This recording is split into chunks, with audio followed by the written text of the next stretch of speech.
Kapitenyo at magpapatayo yun sa susunod na taon. Nag-uumpisa ng mga factory doon. Number 1 priority ang rekomendahan ni June Dumalan para makapasok sa trabaho.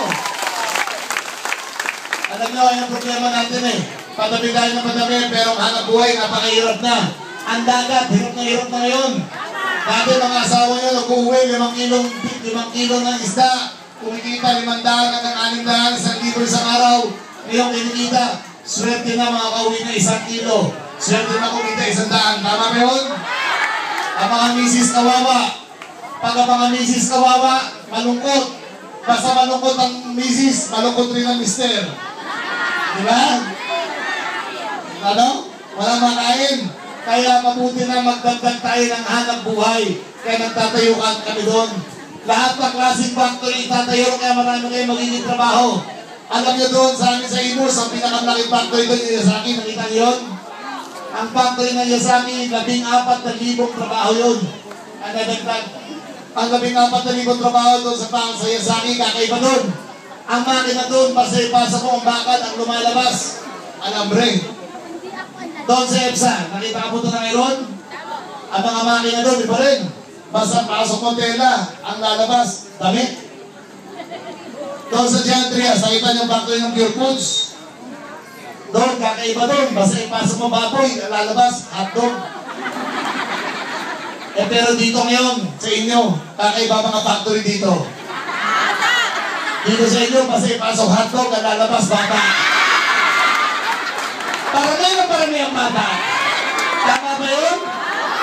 Minsan naglalakad kami ng Merjo, kaya beses kumuntik mga sagasa, mga bata, takbo. Ayan, isa yan. Pero kaya gumagawa kami ng paraan para magkaroon ng trabaho ang mga Kapitenyo. Tama na ang paninira. Nakakasawa na, di ba? Pag si June Dumalan nagsasalita, sisiraan yung kalaban niya. Si June Dumalan daw. Babaero ba si June? Tama nga, hindi babaero, sobrang babaero. Joke lang, mabait siya si June. Si Rod Castillo raw, walang kapera-pera. May pera ba si Rod? Tama, meron lang siya, organisa. Diba? Pero hindi importante ang pera. Ang importante, ang puso nila ay para sa inyo. Para sa mahihirap, gusto talagang tumulong. Ang guarantee ko sa inyo, nung ako po ay nanalo dahil sa inyo, sa laki ng tulong nyo. Ako po ay ginawad ng DILG as the most honest governor in the entire Philippines. No to corruption! No to corruption! Ang pangako ko sa inyo, basta si Mayor June ay andyan na, si June ay no to corruption rin, uunahin lagi kayo at hindi kanyang sarili. Hindi magkakaptang ng lupa, hindi magnanakaw ng lupa ng may lupa. Basta para sa inyo, ibibigay at ang progreso ay darating sa naik.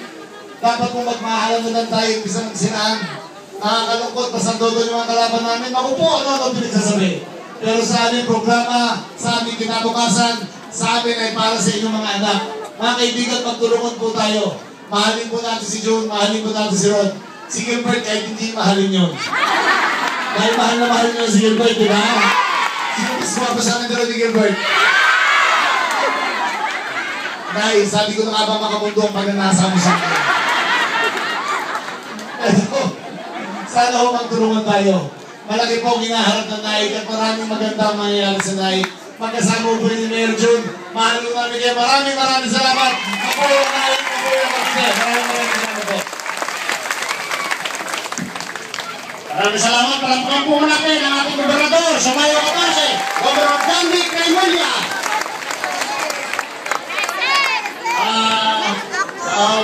Dito po,